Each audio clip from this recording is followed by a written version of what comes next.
Students, today topic is France become a constitutional monarchy.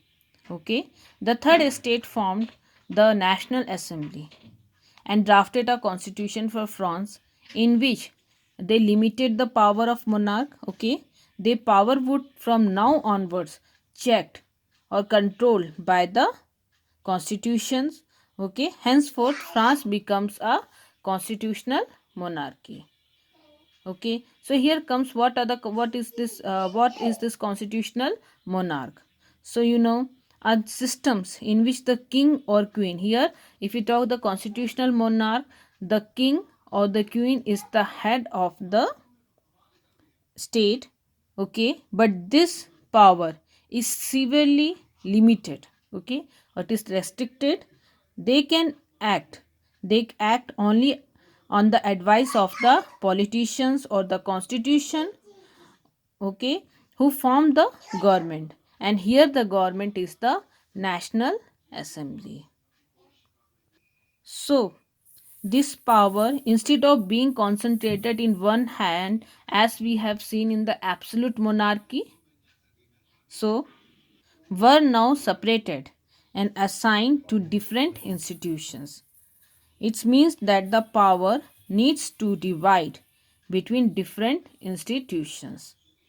As we can see in a democratic country also, where there is a division of power between different institutions.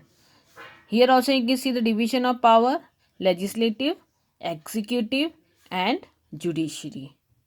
Okay, when we talk about the legislative, what are the functions of the legislative? The main function is to make the law, executive is to implement the law, and the judiciary, here they protect the law. So before we go through the constitution of 1791, okay, we need to understand the process of how the constitution was framed. The flow chart here is a simple way to make you understand and clear the concept. So we come to the constitution of 1791. Here is the legislative. Okay, National Assembly vested the power to make law, which was indirectly elected. So how they are indirectly elected, we need to understand that. Here you can see this active citizen, they vote to the electors, and then elector they vote to the National Assembly. And you can see the members, how many members are there in the active citizens? About 4 million population at that time. Okay, then we talk about the electors. Here is the 50,000 man, and the members in the National Assembly are 745 members. Who are the active citizens? So you can see those who are entitled to vote. Okay, was given the status of active citizen. So what is the qualification? What was the qualification during that time? The first qualification was that only men, okay, we are talking about men about 25 years of age, and those who paid taxes equal to at least 3 days labor wages, okay, had the right to vote the elector. Then who are the electors? So you can see roughly 1 in every 500 active citizen. Here we are talking about active citizen. 1 in every 500 active citizen, they become electors. Elector paid taxes equal to 10 days work a year, typically 5 to 10 livre. These were about 50,000 electors in France at that time. Okay, these electors also met in assemblies where they nominated deputy judges and members of other departments. So here are the active citizen who votes electors, and the electors they vote for National Assembly. So active citizens elect their representatives, and these representatives elect the members of the National Assembly. So somewhere they indirectly elect the members of the National Assembly. So when we talk about the electors and the National Assembly members, were belonged to the highest taxpayers. Here, the king still hold the executive power to enforce the law.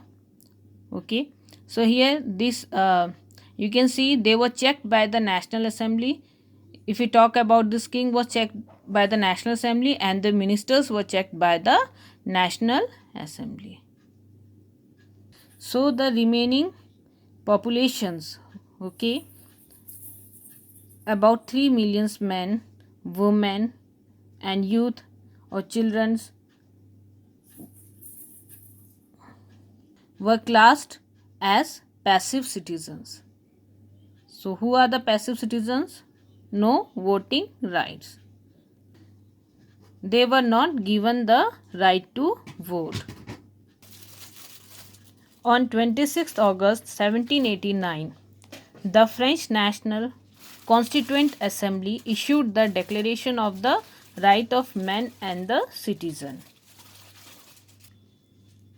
to recognize the sovereignty of the people and attack the notion of the divine rights of the king. The revolutionaries believed that the France nation was not a group of royal society but a society of equal citizens. The basic principle of the right of this declaration was that all men are born and remain free and equal in rights. So you can see which rights are included in this declaration is the right to security, property, liberty, freedom of speech, equal justice, freedom of religion, resistance to oppressions. Okay, so these were the rights which were established as natural and inalienable rights, that is they belong to each human beings, okay, human beings by birth and could not be taken away. Okay, and it was the duty of the state to protect each citizen's natural rights. These revolutionaries leaders adopted liberty, equality and fraternity, brotherhood as a motto. But there was one demerit, was that this right did not apply to women. So students, we talk about the constitutions of France. Please watch the whole video and in the next topic we will cover that how France become a republic.